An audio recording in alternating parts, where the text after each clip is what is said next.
For many years, I, as a parent, have been concerned about the obscene and pornographic materials that find their way into our school and public libraries.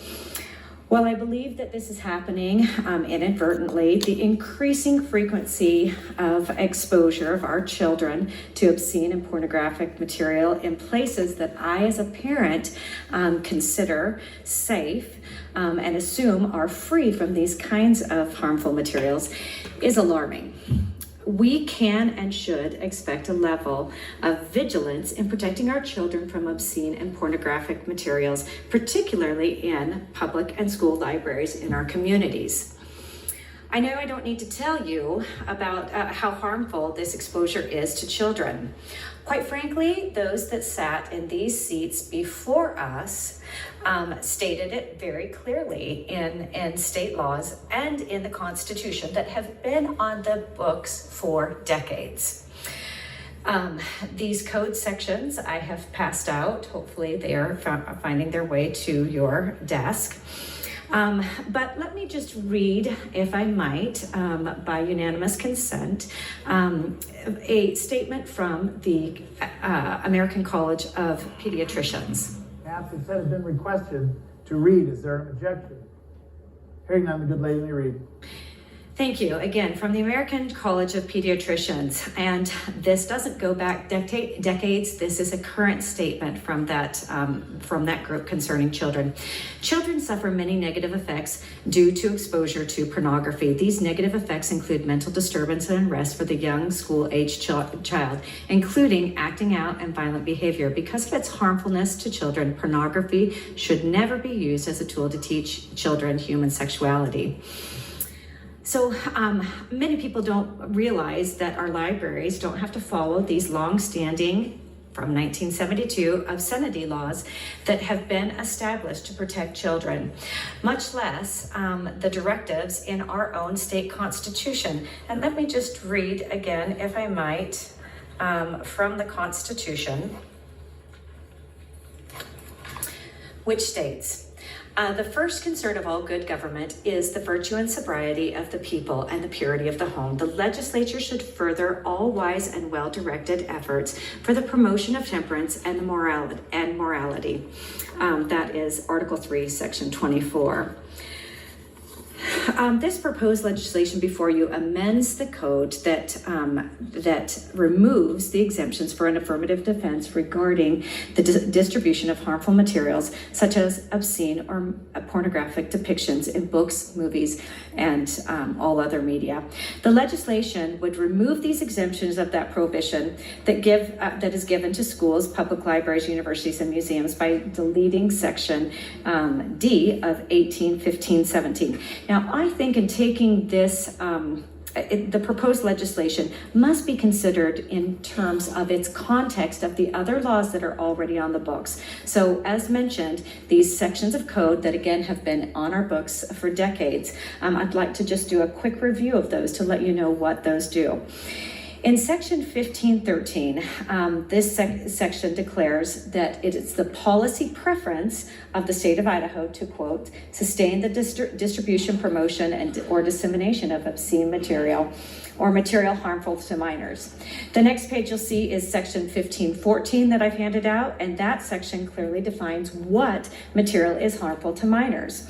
It clarifies that the material harmful to minors must, when considered as a whole, those important words in terms of context, have the dominant effect of substantially arousing sexual desires in persons under the age of 18.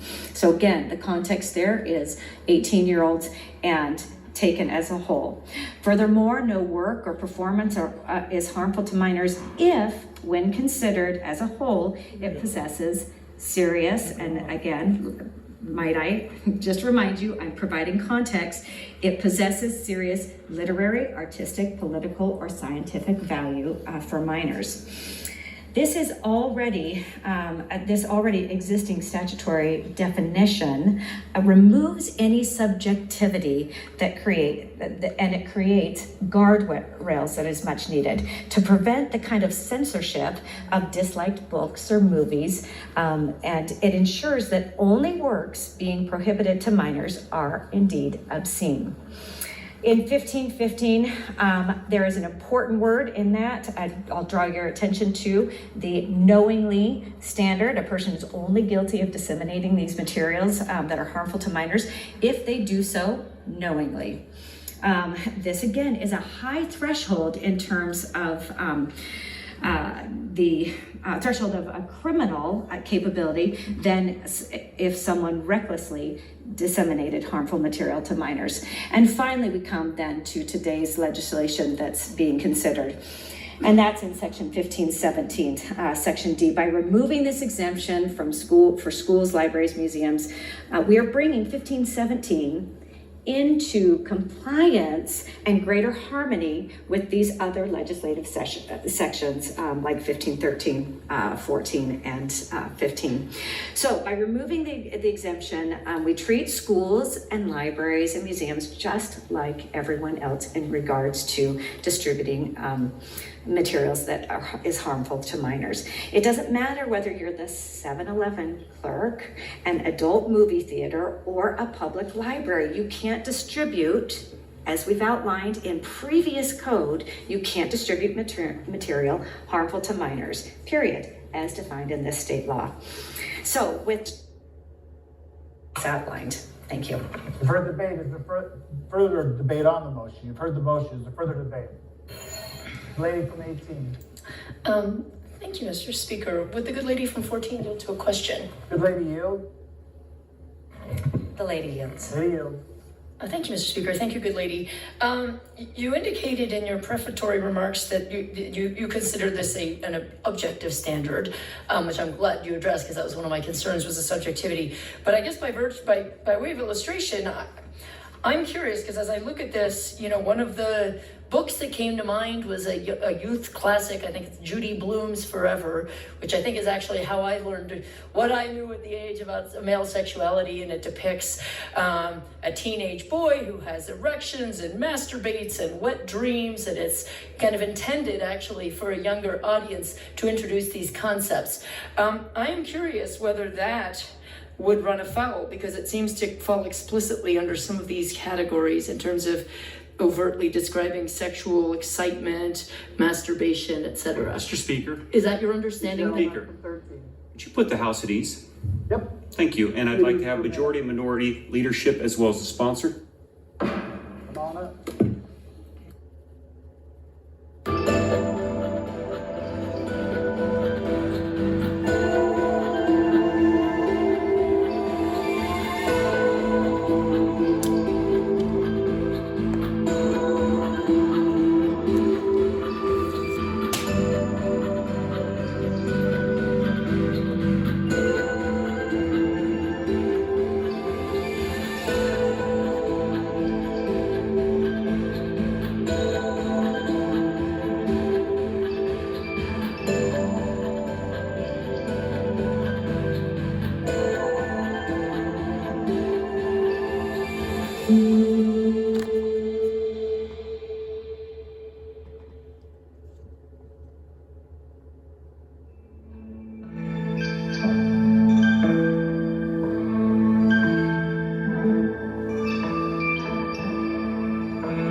House will be in order. Before going at ease, we were answering questions. Would the good lady from 14 care to respond? Good lady from 18. Oh, I'm sorry, Mr. Speaker, my question was completed. I yield to the lady for a response. Good lady from 14 care to respond to the question? The lady refuses to yield. Is there further debate on the motion? Hearing none, would the good lady from 26?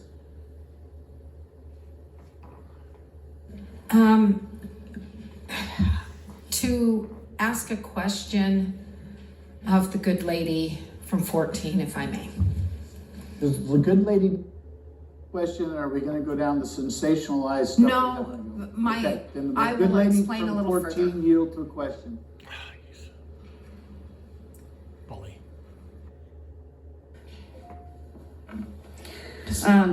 Reluctantly yields. Lady, Thank you, and I'm not being difficult. I see the exemptions. I've looked at the folder and whatnot. My concern is for museums. As we take our children to museums, and I've been all over the world and whatnot, I'm concerned about the statement and not giving them necessarily the exemption in there, because as I go through the museum, there are statues that have nudity all over in them. And we have the museum context, and I'm very concerned with that. Somebody could say, I don't want that. And we end up with a case of, is it the curator of the museum that's liable not to let a minor in because they're judging those famous works of art? Or is whose fault? Who becomes liable of not letting you into that museum? good lady from 14. Mr. Speaker, good lady, I think that I perhaps have already addressed this, so we may already have the answer before us to that question, and that is found in 1514. Again, furthermore, if I may read from present code, current code. Furthermore, no work or performance is harmful to minors if, when considered as a whole, it possesses serious literary, artistic, political, or scientific value for minors. Indeed, we do have the Miller versus California that further explains that with its 3 points. And so I believe that we have everything in front of us to answer that question. Good lady from 26. Is there further debate? Good lady from 6. Yes, Mr. Speaker. I've got a couple of questions, if the good lady would yield to question. Lady from 14 yield. Lady yields. Lady yield. Thank you, Mr. Speaker, and good lady. So I have a nephew who graduated from high school young, went to UCLA, and if he had gone to the University of Idaho or Idaho State, should he then, should we censor the types of material at a college or university because there's a person under the age of 18 attending? I'm just wondering, how do we deal with that? From 14. Mr. Speaker and good lady, I'm sorry, District 6, thank you. I should have known that, thank you. Good lady from 6. In terms of minors, I think, again, the law is clear, and I think that we would honor the law. Further debate. Good lady from 6. Thank you, Mr. Speaker. This is really a difficult situation. We have colleges and universities across our great state. And while we don't particularly like some of the documentation or publications or whatever, or what have you, there are art classes that study the human body. There are many types of classes. I would prefer if we had a bill that would allow a library to have a section that minors were not allowed in.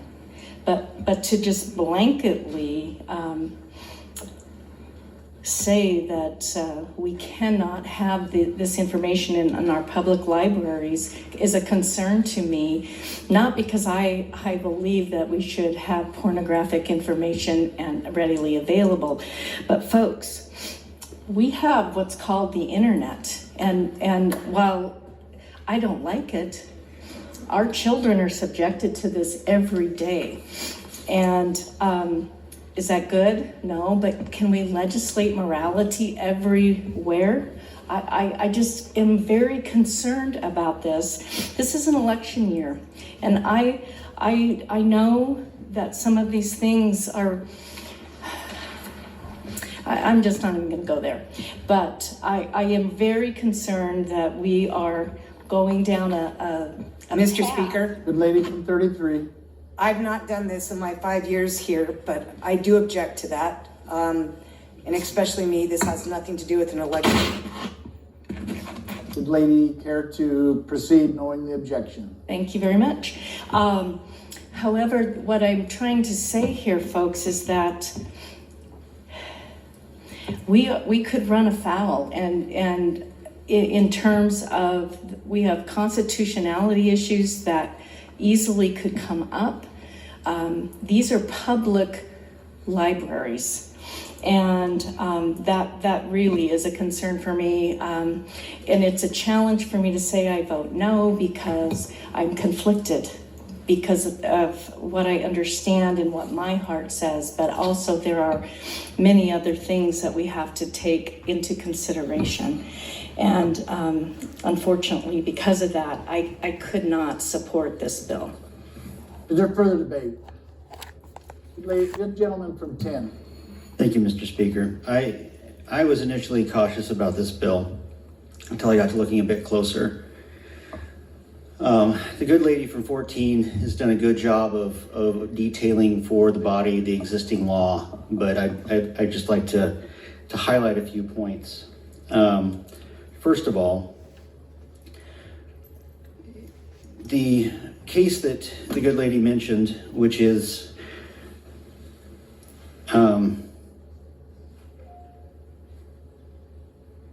Miller versus California, sorry about that, establishes the what it is that can be considered obscene and what can be regulated. And, you know, I think it was Justice Potter famously said, "I can't define pornography for you, but I know it when I see it." This is one of those situations. And so there's a three-part test in Miller. And the reason this Supreme Court case from the early 70s is important is because it is legally impossible to successfully use this statute to prosecute somebody contrary to the holding in Miller. Even if somebody tried, an overzealous prosecutor tried, the holding in Miller would ultimately be the backstop for what could be prosecuted. And that three-pronged test is this. One, when taken as a whole, according to local community standards. If that's a college town, that might be different. According to local community standards, appeals to the prurient interest. In other words, it's intended to be erotic, based on what that community would consider to be improper. Second, and that's a reasonable person standard. Second is if it depicts or describes sexual content in an offensive way. And then third, if it lacks any serious artistic, scientific, or educational value. Our predecessors took that exact language and put it into the code. The good lady from 14 just pointed it out in code. And so where we're at here is if a library has something that has no serious literary, artistic, or scientific value, why do they have it? And artistic value, it paints a wide brushstroke, no pun intended.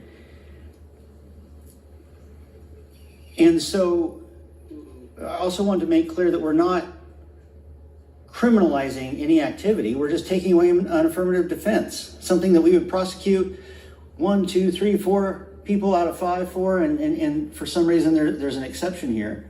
As a good lady pointed out, it had to be knowing. It's not as though, you know, we all got the textbooks with the class ahead of us had written inappropriate drawings in, right?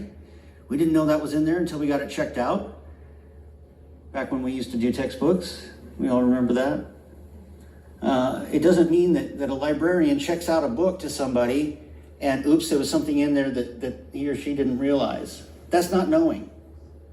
It's not knowing if somebody looks around the corner and sees something that they shouldn't have seen. If the person looking at it shouldn't be, isn't aware. Now that shouldn't be going on, but it's not as though we have people out there that can just grab up people and start prosecuting them because of what's in the library. So it has to be knowing, and it has to pass the Miller test. One of my first questions was, well, what about? I mean, there's some medieval art, some ancient Roman art that's pretty whoa. Well, it has historic value, it has literary value, it has artistic value. And so as far as being afraid that the Statue of David is going to elicit some sort of criminal charge, it won't. It won't. That's taken care of. You have to go a long way. I was even concerned about certain biology books that were a little too descriptive. But again, that has an educational value. It's already taken care of, both in Idaho Code and in United States Supreme Court case law interpreting the First Amendment. It's already taken care of. So the good lady's not brought this bill in a vacuum. There's all of these other elements, all of these other sections of law, both statutory and case law, constitutional, that when you look at it in its totality, it's not nearly as scary. In fact, the existence of these affirmative defenses is a little odd in the first place. And so, Mr. Speaker, I would say that all of the things that we're most concerned about, we're not looking to target somebody. We're not.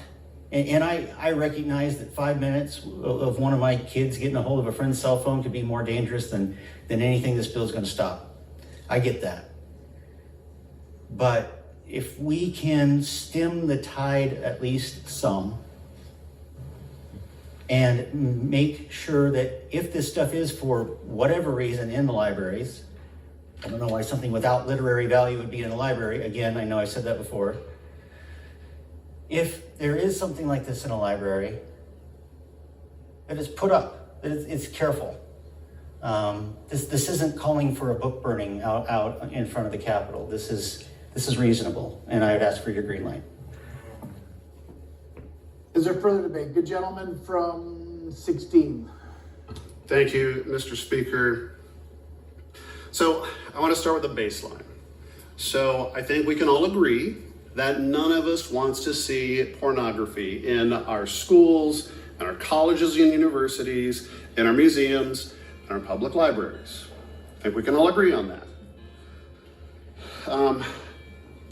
The concern, as it's been brought to me by my local library, they took the time to write not just one of the form emails that we always get, but they took the time to write something that was meaningful for my local Garden City Library. They were concerned with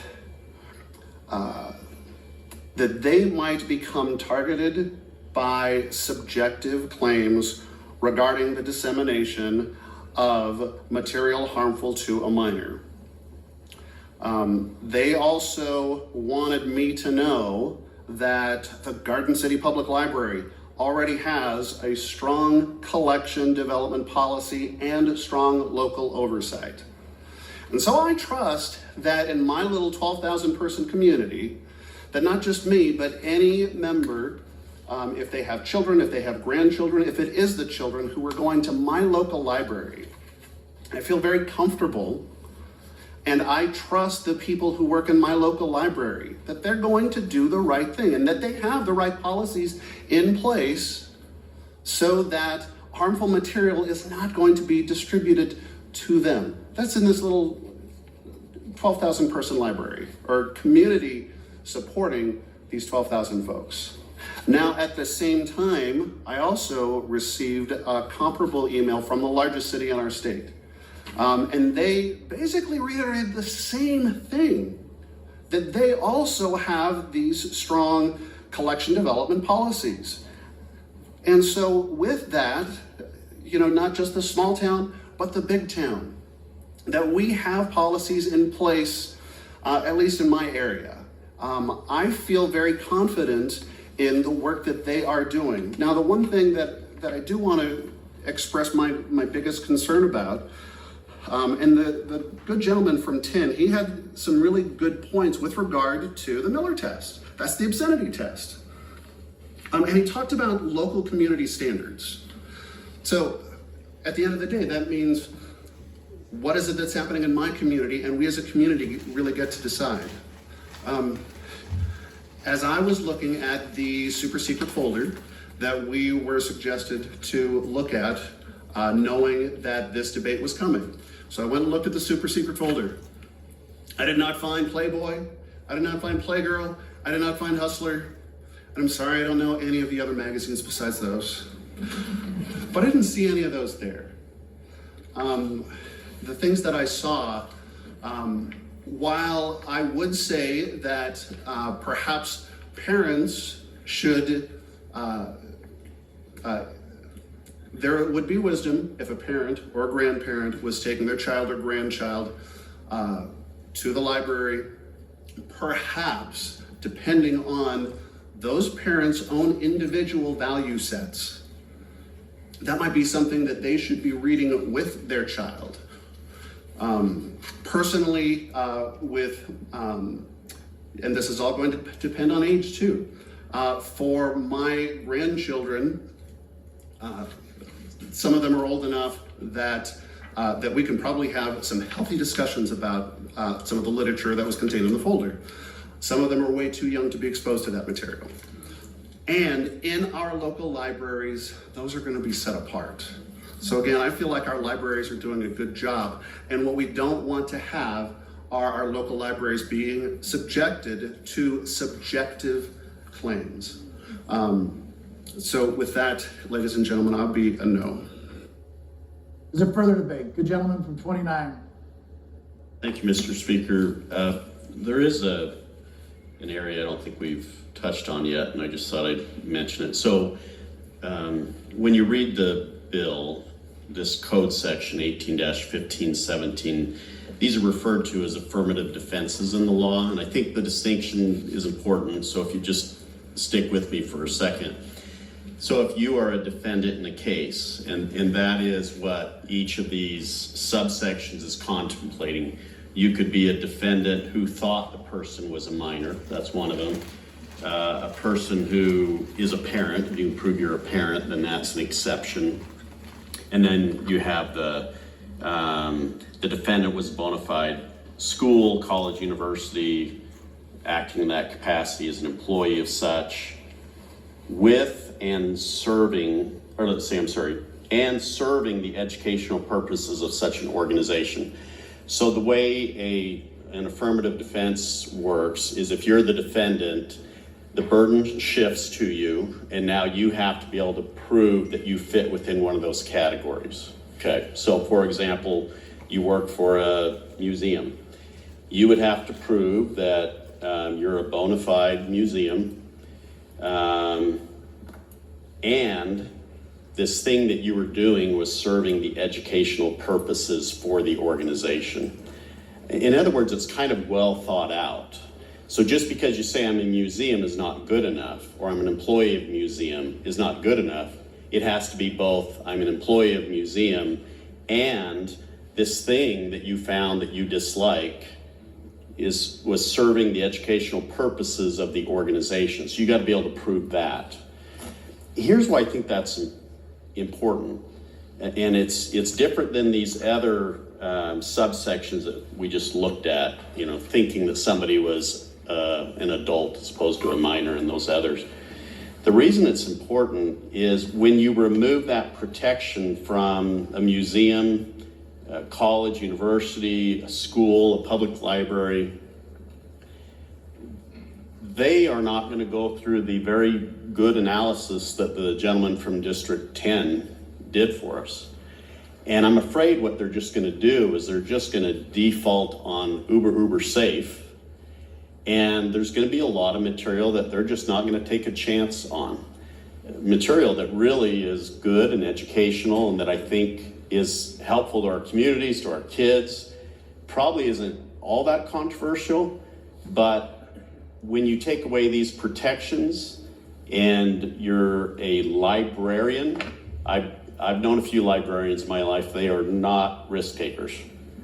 Now I know that's a across the board judgment on librarians. They're wonderful people, but they are not risk takers. Do you think any of them want to be subject to a misdemeanor, possible jail time, a fine? So I think this was well thought out when it was put in here.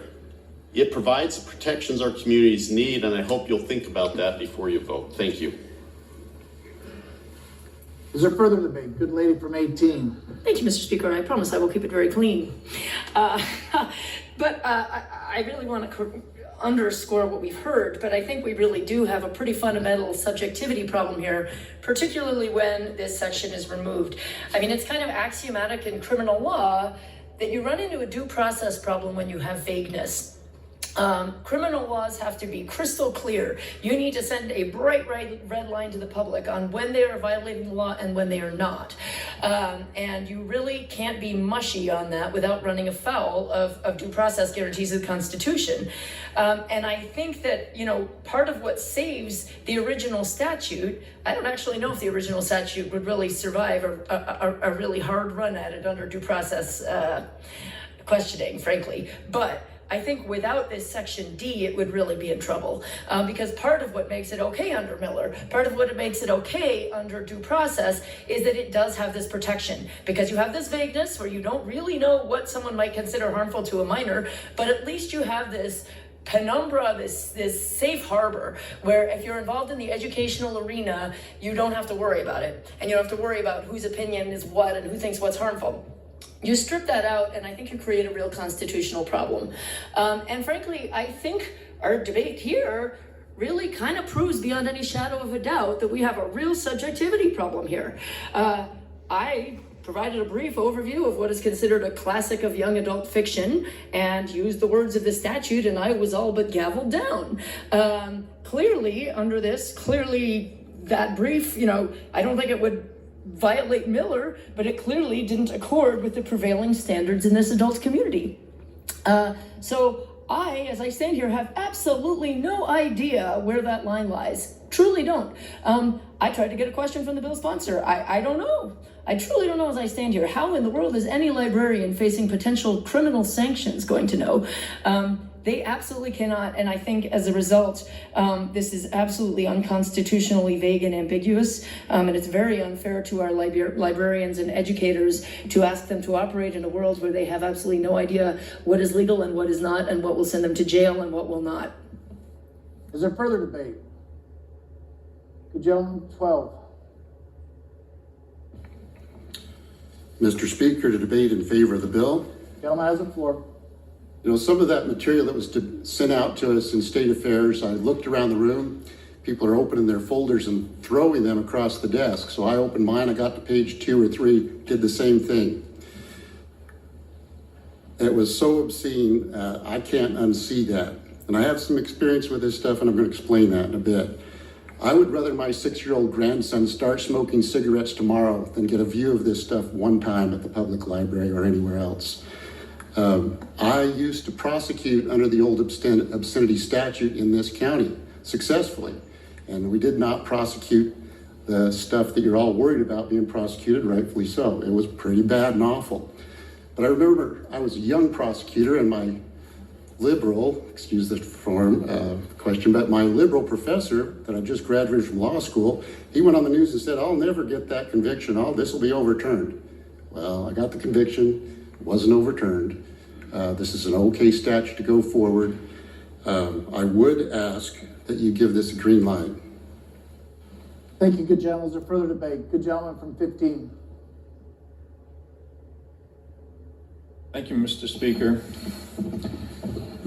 The America that I grew up in, that I was born in, that I grew up in, that I love, does not write bills and create laws that throw librarians in jail. And that's what this bill threatens. And this bill, Mr. Speaker, serves to intimidate through the threat. Mr. Speaker, I don't think it's right to assign motive to the bill sponsor. I appreciate that the good gentleman from 15 can hear some of her concerns. You bet. So, in my opinion, Mr. Speaker, and I dare say the opinion, I suspect, of just about every librarian or museum curator who will not sit back and say, but you know, Miller says that we're okay. I just don't think they're going to say that, with all due respect to my colleague from District 10. This bill, they will be encouraged to sanitize, to censor, for fear of being persecuted by groups that don't like certain content. That's not the America that I grew up in. That's not the world I want my children to grow up in, or our grandchildren. Further debate. Good gentleman from 34. Thank you, Mr. Speaker. When I first started researching the aspects of this bill and learning about this topic, I was stunned and sickened to see what has been found in Idaho libraries and schools. Yeah, it's a super secret folder, and it's super secret because it is so disgusting, and didn't want it out on the desk where everyone could see it, or people could see it when they're walking by the desks. It's amazing what is out there. The good gentleman from 16 says that he looked at it and there were some things in there that parents would be wise to consult their kids with and everything. And I agree, this is parents who should be making this decision. Not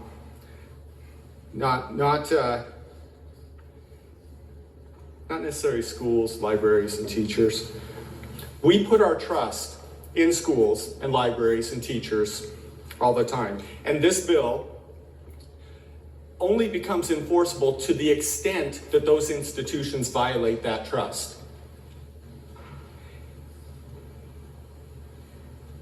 I suspect that if libraries, schools, school boards, library boards are worried whether something may or may not cross the line, I think that they will err on the safe side. What is wrong with erring on the safe side of the line? Where there's doubt, just say, well, there's doubt on this one, let's err on the safe side and say, you know what, that's not virtuous, lovely, or praiseworthy, or of good report.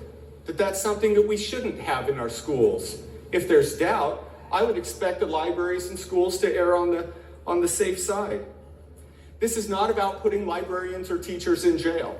We have rules about serving alcohol to underage minors, not because we want to put bartenders in jail. It's because we want to protect kids from dangerous things. That's what this bill is about, protecting kids from dangerous things. If we're making a key decision like this and we're worried about librarians or teachers feeling persecuted, I would rather err on the side of a librarian or two feeling persecuted or feeling worried than having children feel polluted and damaged because of what is being served up in schools and libraries. We see limitations on all sorts of rights for the sake of protecting minors. Minors can't go see certain movies. Minors can't be served up certain literature from a convenience store. Minors can't consume alcohol or tobacco. We have laws and rules about adults providing that kind of dangerous stuff to kids, and we say it's just not allowed. Well, this is another one of those areas. It's not a constitutional problem to protect kids from dangerous and harmful materials, and that's what this is. It just removes the affirmative defense for these institutions, and the same test applies. The Miller versus California test, it's almost spelled out in our statutes as well. That's their protection if they want it. And if they're worried about crossing the line, I say this bill just keeps us well on the safe side of the line and keeps our kids well out of danger. Thank you. For further debate, good lady from 1. Thank you, Mr. Speaker. Debate in favor of the bill. Lady has the floor. One of these bills was brought to my attention a couple of years ago, and I wanted to make copies to share with constituents and with other legislators. And I actually called the AG's office and said, if I use the print machine at the Capitol, am I going to get in trouble for distributing or copying pornography? And that was two or 3 years ago. And then I noticed in this new material, some of it's taken from the same book, they had upgraded those, or I don't know, downgraded the pictures would probably be a better word. They had downgraded these pictures to where they were more graphic and they were more sexually deviant, I could say. And so that was disturbing to me, that there's this trend to go in one direction. That was disturbing.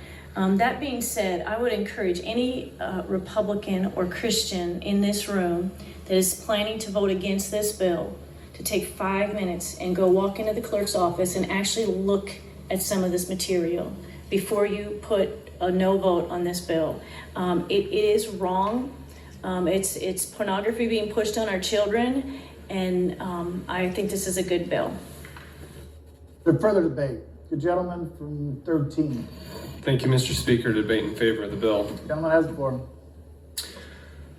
When I first saw it, I thought for sure I was not going to vote for the bill that said 666. You know, as the gentleman from District 15, he talked about librarians and in the America he grew up in. I can't imagine that librarians of the past would ever let this kind of material that we're discussing today be in front of our children. We talk about minors like they're a general demographic. But to me, that's my son. That's my neighbor's son. That's all the kids in my neighborhood that come to my cul-de-sac and play.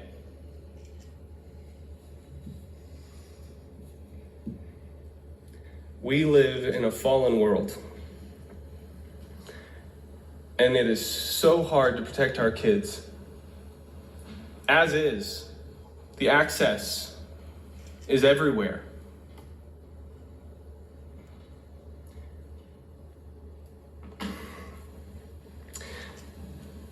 I'm going to support this bill, absolutely. I hope you will too, for our kids.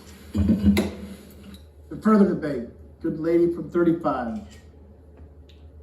Thank you, Mr. Speaker. I actually serve in the State Affairs Committee, and I feel compelled to add a few things that we saw and heard in committee.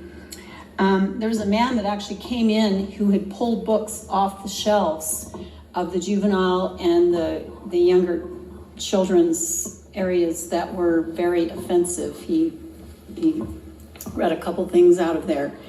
And so they are in our libraries in Idaho, in this local area. There was also a letter from a daughter whose father had committed suicide, and he had been exposed to pornography at a very young age. And what's in that folder, if that's not pornography, I don't know what is. And it is available to our children, our grandchildren, our neighbors, as the gentleman from 13 was talking about as well. Years and years ago, I found a book that one of my kids had the book, and I found it offensive from a local library, and I actually tried to get it pulled, and it didn't get pulled. They didn't see a problem with it. And so a couple of parents actually expressed that, how their library boards are not receptive to what they're concerned about. And so we have that in the mix as well. So I just would encourage you to, if we have to, err on the side of our children and our posterity. Thank you. For further debate, the gentleman from 22. Thank you, Mr. Speaker, and ladies and gentlemen. I don't sit on state affairs, so I didn't have the hearing, but I happened to run by some of my colleagues as they were printing up copies of the material that went to the state affairs. And I can tell you, as a 72-year-old, I was offended by that material. And I hope that none of my grandkids ever go to a library where they can get their hands on it. It's entirely offensive to anybody here. We can talk about the America I grew up in. They wouldn't allow this stuff to be handed out to kids or to even be in the library. And I urge you to vote yes on this bill. It's time we have some standards that we have to abide by. Thank you, Mr. Speaker. Further debate. The gentleman from 26 had to make a smart comment. But I've been trying. Thank you, Mr. Speaker. The gentleman has the floor. A couple of things. First of all, I also looked at the super secret folder. I've seen several more shocking things in my life than anything that was contained in there, but one thing did particularly stick out to me, and that was just a random photo of a multiracial family with no context, no nothing, and somehow that was obscene. And I wonder what is going on when somehow that's included with no other context. Just a picture, no words, no nothing. What's obscene about a multiracial family? I have no idea. But that was in that super secret folder, and I'd appreciate an answer about it. The good gentleman from District 34 talked a lot about how we need to make sure that we are protecting our kids. Well, all the library boards and all the librarians all across this state have already done that. They have gone through a book review process. They don't just take any book off the street. You can't go to your library and you can't buy a Playboy, you can't buy a Hustler, check out a Playboy or a Hustler or any other dirty magazine, but you can check out a book that is something that you are interested in. And the library board has already made the determination that that is okay. But now what we are going to do is we are going to force library boards and librarians all across the state to go through and reread every single book, because this might be objectionable to some family somewhere in this state. And now we are at risk of being criminally cited and having a fine.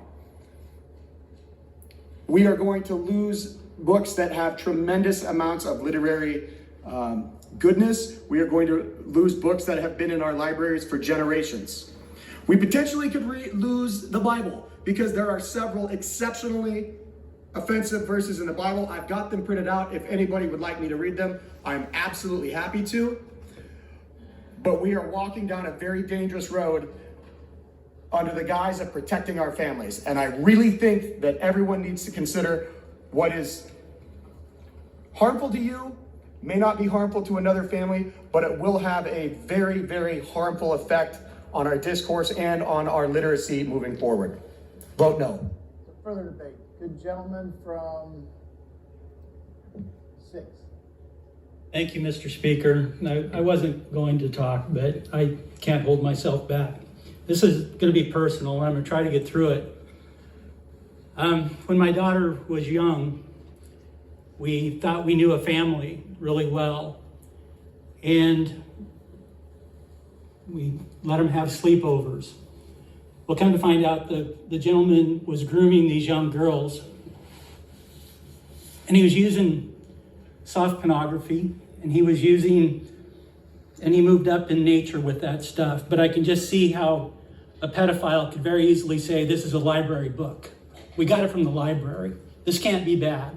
Now, I don't know that that's going to happen, but I know what happened to this incident, And I know the psychiatry bills that I've been paying since then from this. So this will help that situation, and we need to get this crud out of our education systems and our libraries. Thank you.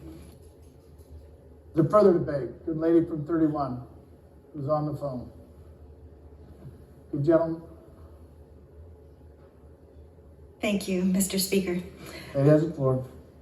To debate in favor of the bill, I would like to address the question from the good gentleman from 26, to which he requested a response about the beautiful picture of the smiling multiracial children. And I would like to offer a quick explanation. You know, when we prepared those folders for the State Affairs Committee, by the time I finished looking at those pictures, I felt so sick. I thought, we've got to give people something nice to look at when they're done with this. So I found a beautiful picture of smiling children and put it on the top of the stack. So just please know that there's certainly no intent to imply that those beautiful children were in any way captured as something that's somehow inappropriate. I would like to also speak to something that I think we should all be able to agree on, and that is the fact that we need standards. It was just stated that we don't have Playboy, we don't have hard pornography in the children's section in the library.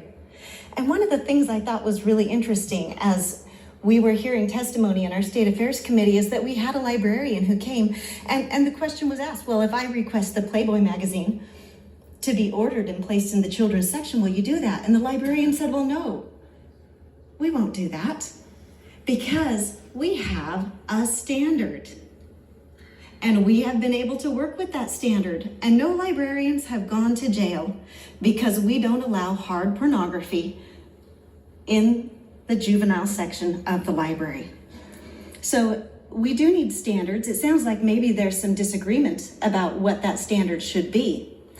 But I can tell you that having seen the books and the samples that were provided to the members of the State Affairs Committee were just a small portion of what is available in Idaho libraries. That material is clearly offensive according to prevailing standards, as evidenced by the fact that we do not have it on the floor right now. And if I were to proceed to describe to you what is in those materials, I would also be gavelled down. Clearly, this material is offensive to prevailing standards about what is appropriate for minors. We need standards.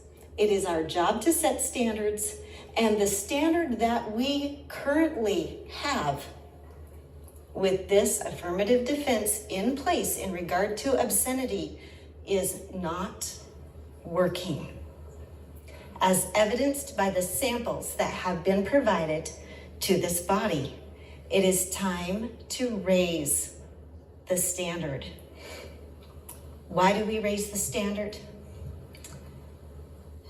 Because free speech is not more important than protecting a child. As was stated by the good gentleman from 6, when we hypersexualize a child, we cause harm. And it's not okay to use taxpayer dollars and public facilities to harm people's children. This is a good and reasonable bill. It sets a uniform standard that already exists. And I urge your support. It's a good thing to be safe when it comes to children and the potential to sexualize or harm them. Is there further debate? The lady from 11. Thank you, Mr. Speaker. Just to debate in favor of the bill. The lady has the floor. Thank you. I had the opportunity, I'm not on State Affairs, but I had the opportunity to watch this debate, and I found it very interesting because I saw this stuff starting to creep into our schools and our libraries probably about 10 or 12 years ago. And it shocked me then, and it shocks me just as much now. I wanted to just mention that one of the booklets, one of the pieces of material that is in that packet was sent to a prison in Washington State where they graciously sent it back because they said that it was too sexually explicit and obscene for their prisoners. And this piece of material was geared for 6th graders, 10-year-olds. And so that's some of the booklets that we're dealing with. You know, if you or I were to give out some of the information that is in that packet, we might be charged with distributing harmful material to a minor.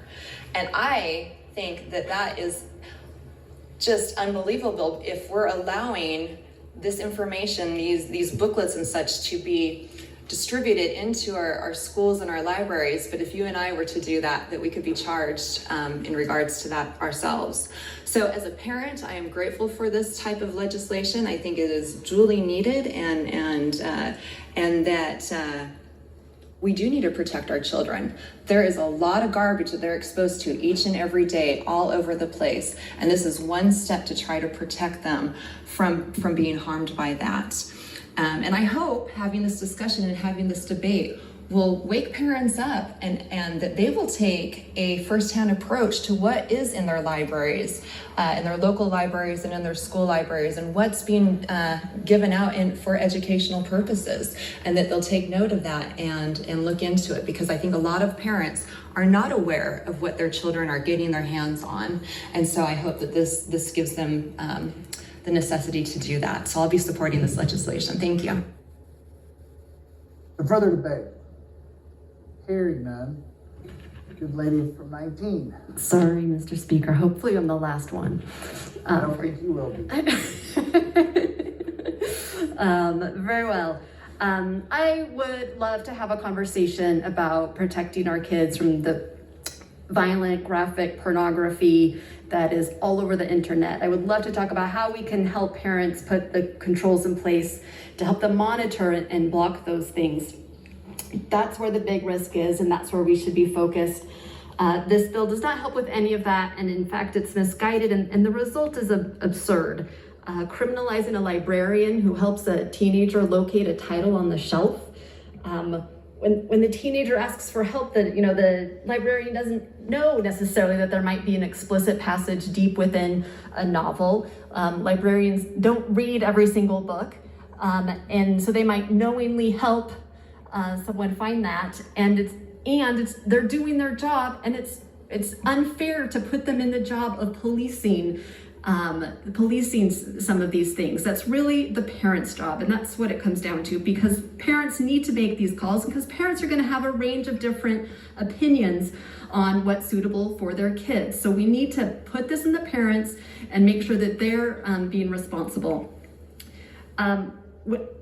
The subjectivity of this bill is also deeply problematic, and I perused the materials that were made available. There were certainly some strong graphic depictions that I am very confident are not on a children's library shelf. But there was also, I noticed one of the titles that was included, a best-selling sex education book for families. Over 1 million copies sold. So 1 million families thought that book was a good resource to educate their kids and families. Maybe there's another 1 million families that don't appreciate that resource. But that gets to the heart of how subjective this is. And that's why we need parents to take an active role in deciding when, how, and what materials their children can access. If I'm a parent who wants to be on high alert about these things, and I am, I go to the library with my kids. I ask them questions about their reading, and because that's my role. It is so inappropriate to put this on the criminal justice system and threaten our librarians with jail time. There are so many other ways we could address this problem. The concept of standards is brought up. We could talk about that. We could talk about having adult books in a separate section that children aren't allowed to enter. But putting librarians in jail and using our criminal statute to address this is beyond heavy-handed and frankly frightening. So I urge your red light. For further debate, the lady from 33. I don't really need the light, but Mr. Speaker, I stand to debate in favor of the bill. Okay, excellent, thank you. Kind of interesting, first team, as I listened to some of that which is being said, does remind me of a sporting event. If I were coaching and I was listening to some of that which was said, I would call it misdirection. Misdirection because we think we're going one way and then we go another direction. What we're really talking about here is we are talking about explicit sexual content.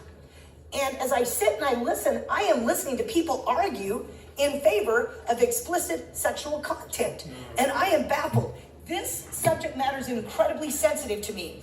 I worked on legislation such as this a couple years ago, and I also worked on library legislation with Good Lady from 30, because we are so concerned about what's going through our libraries and what our kids are exposed to. And then, of course, you know about my sexuality opt-in legislation that twice this body, I believe party lines, voted for. And as I explored all of the material, when we were looking at content available to our kids in our schools, it's beyond what you're even seeing here. And that is why it's important that our parents are involved. This is not something to take lightly. This is something that we need to say no to. I love the idea of saying we need to have standards, because we do.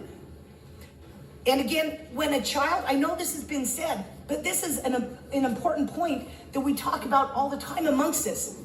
I would rather a child learn about CRT than be exposed to sexuality and sexuality content. Once that's in their mind, especially those young minds, they can't unsee, nor can we, but that child can't unsee, and you cannot undo the damage that is done. I can unteach some of the stuff in the books that I don't like. I cannot unteach the graphic images that either they see or they imagine. Impossible to do. I better not say impossible, leave some held to it. Highly unlikely. Those who we've mentioned, or it's been mentioned that we have some policies in place and this doesn't really apply. Great, then it doesn't apply. No harm done. No harm done. Your library's fine.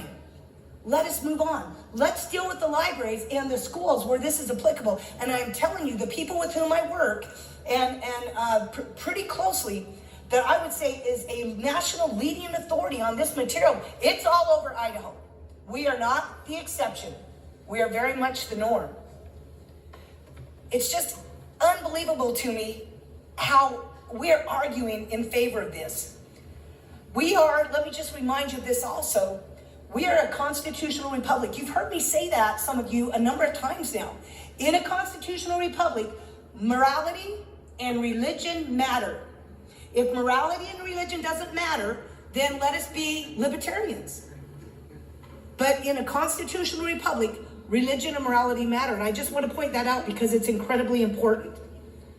Parents do need to be involved in this. You see, if a parent wants to buy this kind of books or material, or if they want to go rent it and take it home, they're not prevented from doing that. Their children can see this and they can see it at home with them where they can have those kind of conversations. And I think that's fine if that's important to the parent, but do it together. And lastly, I did call one of the people who serves on our library board to ask how she would feel, well, more than one, how they would feel if we put this law into effect. They're fine with it. They would love to have some help. So I am going to ask you with everything that is important to me, do not do this to our children. This is a time to take courage, stand up and say no, that we do have to have standards, and we have hit a point. The sexuality content that is in the libraries and schools right now, it was not even close. As a matter of fact, some of these images, I didn't know and I didn't understand until college. That is the honest to heck truth. This is beyond what is acceptable and what is acceptable in our First Amendment rights. Is there further debate? What purpose did the gentleman rise? Debate for the second time, very briefly. Is there anybody who wishes to debate for the first time? I think everybody's debating. All right, gentlemen, you have the floor. Thank you. Thank you, Mr. Speaker, and to the good lady of District 33, I don't want my debate to be mischaracterized. I'm not for pornography. I'm not supporting pornography in libraries.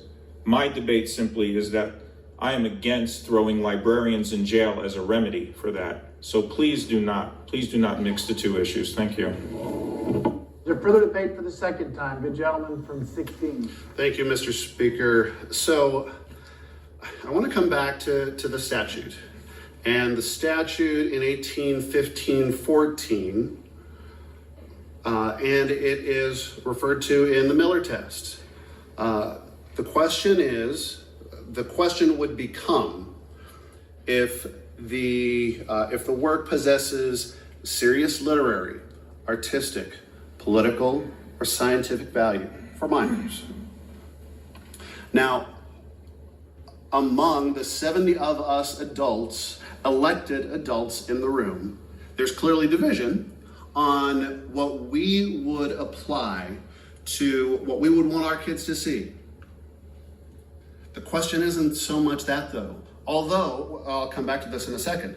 The question really is there literary, artistic, political, or scientific value? The materials that are in the super secret folder, I've heard it described as disgusting. I think it's meh. Nah. I don't see it with the same disgusting eye. I think that there is literary or artistic or political or scientific value to some of the materials that were contained in the super secret folder. Some further debate for the second time. Good lady from 24, for what purpose do you rise? I rise to, I think, just declare potential Rule 80. I have a wonderful stepdaughter who is a librarian who cares for the children very much. Thank you, good lady. Your declaration will be noted in the journal. Is there further debate for the second time? Good lady from 18. Thank you. Just very briefly, I wanted to clarify that I also am not in favor of children consuming pornography, but I think we're being presented with a false choice here. That the only two paths we have are totally wild, unrestrained world in which children have unfettered access to pornography, or we throw librarians in jail. And that is what this bill does. People have said this is not about throwing librarians in jail, but that's actually exactly what it is about. It is about opening librarians up to being thrown into jail for materials in the library. There are many other paths to consider here. There are many other, I think, far more constitutional avenues to ensure that there are appropriate materials in our library, short of incarcerating librarians. Good lady from 6. To debate for the second time. Good lady has the floor. Thank you, Mr. Speaker. And I too want to be very clear. I am not one that would support any kind of pornography to children. My biggest concern is that this bill strikes all college, universities, and museums and public libraries. School libraries really are addressed otherwise, but my district has two colleges, a university and a college, where oftentimes there are courses in sexuality taught in different types of fields. I personally did not go look in the secret file, but I get the picture, and didn't think I needed to, but when we take this out, and on our campuses, there are kids that go in and out of our colleges with or without their parents. Sometimes parents take them into the college library because they're doing work and the kids are milling around, and so if the parent is there and not keeping their child right with them, and we have a 12 or 13-year-old boy or girl, and they wander to a section, are we then to put blame and say that the college or university should be held liable for that? That's what this bill is doing. And they cannot use an affirmative defense that says, she's shaking her head, but honestly, that's how I read it. And if they cannot use that as an affirmative defense to say, they were there, they were with this child, I had no idea, well, maybe then they'll fall under that. But it does concern me because colleges and universities should be held in a different level, I guess, because sometimes these instructors and there are assignments. I remember when I was in college, and I went as a non-traditional student. One of the assignments was on racism. Is racism still alive and well in America? And I did research and had to find sources that were very uncomfortable. But that was to teach. It was a learning experience. And we had to discuss it in class. So I just caution us that we need to be careful. Yeah, I don't want my grandchildren looking at that. I don't want them seeing that. But couldn't we just, I think we're maybe again looking for a problem that I don't see that exists with my children. I don't think they ever saw anything like that in a school. But in saying that, my biggest concern is with our colleges, universities, museums. It's there, and this is a real struggle, as I told you before, because it's a very difficult thing for me to say.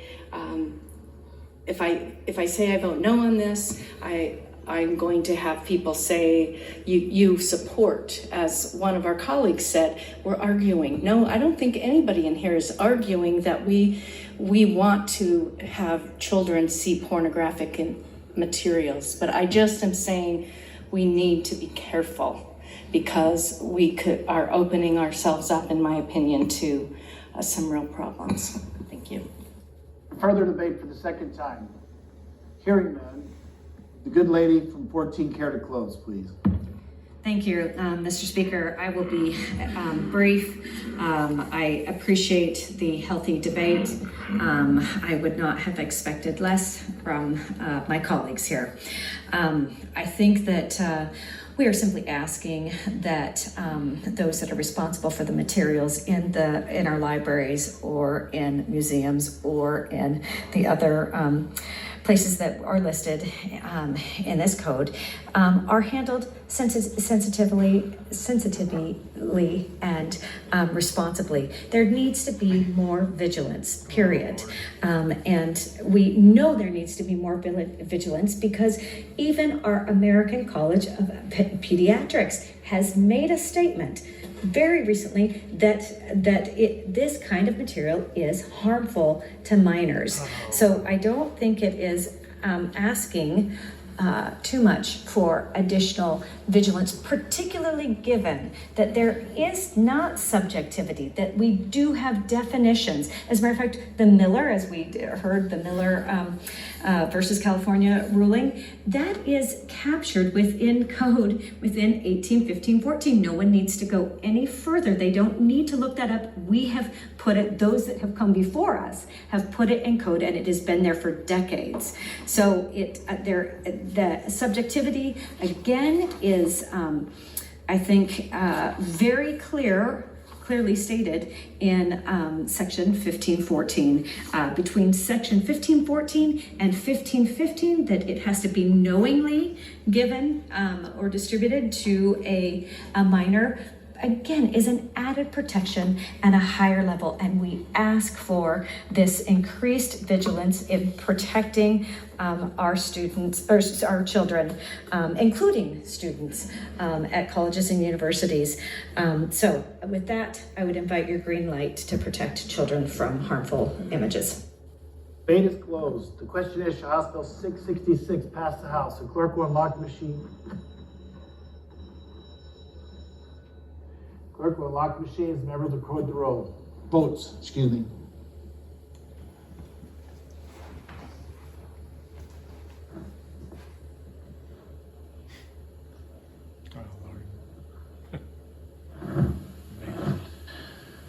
Has every member voted? Excuse me. Does any member wish to change their vote? The clerk will lock the machine.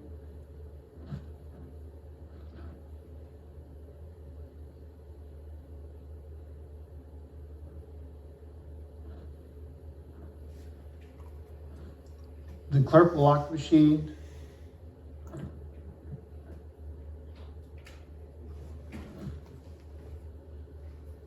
The clerk will lock the machine and record the pairs.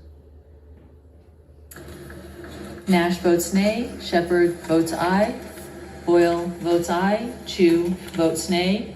Youngblood votes aye. Matthias votes nay. Syme votes nay. Armstrong votes aye. 51 ayes, 14 nay, 5 absent excused, majority having voted in favor of House Bill 666. House Bill 666 has passed the House. Is there correction to title?